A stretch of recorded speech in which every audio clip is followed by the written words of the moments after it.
Hi friends, how are you? I hope all of you will be too good. Friends, मैं आज आपको दिखाऊंगा outer areas में जो स्टेयर यूज़ होती हैं उसका डिज़ाइन।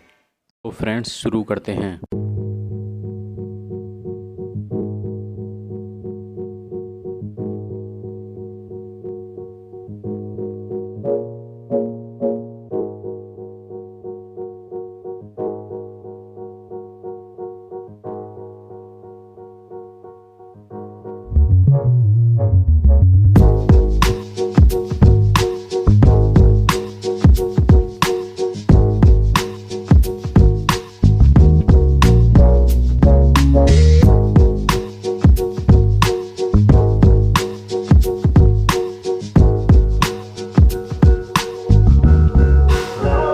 इस वीडियो देखने के लिए धन्यवाद। वीडियो कैसी लगी कमेंट करके ज़रूर बताएं। वीडियो लाइक करें, शेयर करें, चैनल सब्सक्राइब करें, बेल आइकन प्रेस करें, इससे प्रत्येक वीडियो का नोटिफिकेशन आप तक पहुंचता रहे। तो फ्रेंड्स, मिलते हैं नेक्स्ट वीडियो में।